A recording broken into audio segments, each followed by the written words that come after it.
going to fill in for Casey, and we're going to do the next section in Luke 7, which is Luke 7:11 through 17. If you haven't read it, hit pause, go read it real quick, and come back. In that section, we meet a woman who's about to bury her son. Jesus is traveling after he's had a pleasant, probably a very welcome, pleasant, refreshing moment with that Roman centurion who showed faith that he had never seen before. And as they come towards Nain, they can see a funeral procession taking place. And in the front, kind of like today's funerals, right?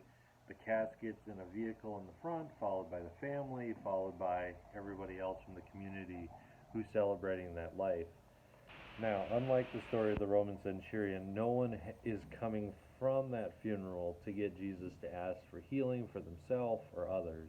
And in that funeral, we find out from the story that what's happened is there's an only son of a recently widowed mother.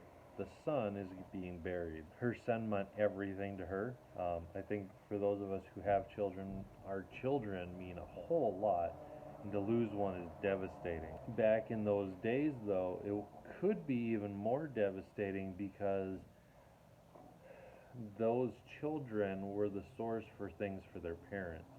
Food, clothing, making sure bills were met. And so when those breadwinners passed away, it fell to someone else in the family or the extended family to take care of them. But if those weren't available, it's very likely that this woman would end up on the streets, alone at the mercy of her neighbors.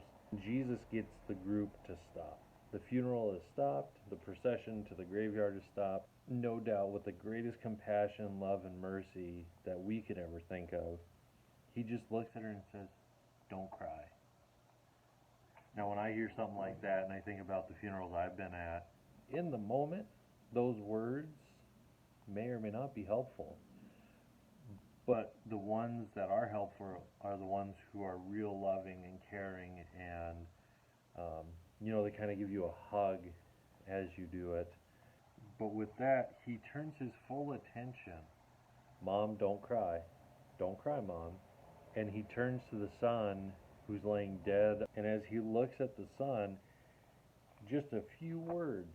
I mean, he doesn't go on some long speech. He doesn't make a big scene. He just looks at him and says, and this is the New International Version, "Young man, I say to you, get up."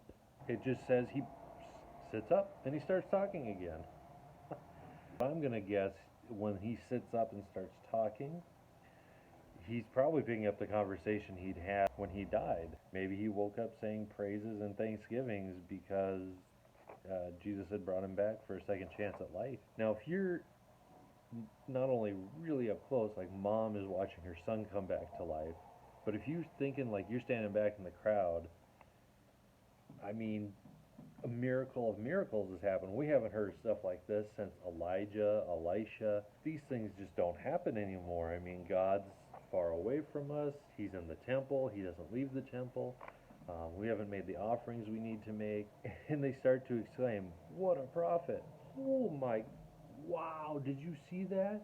Like, he was dead and now he's alive. Like, what just happened?" And as they talk about it, that those two groups, as they break away, because obviously the funeral's over, thankfully, they break up and they start going back to their homes and around the region, and they share the stories, they share what they saw. No doubt, as that story, it starts to bring up memories of the stories from the Old Testament, Elijah, Elisha.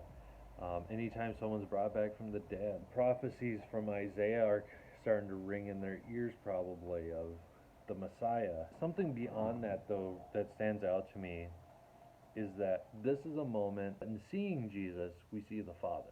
Jesus takes that moment and he pulls back a curtain about who is Father, who is God in heaven. And the answer is in 1 John 4:8-16, where God is love. I mean, in these few moments that Jesus has been part of this funeral procession, he has bestowed some great love towards this mother. He's dried up her tears. and given her back her son that she had lost. Not only that, but he has stopped her from the despair that was no doubt starting to crowd into her emotional life. The love the Father has is not focused on self. It's not about I love me, you love me, let's all love me. It's I love you, and everything I do is from love. So, a parting question: how can you and I show the love that Jesus showed in that moment with the widow who had lost her son? How can we help uplift people and give them greater hope, especially during these times? So may the God of heaven grant you good health and a strong spirit. Go in love, grace, and peace.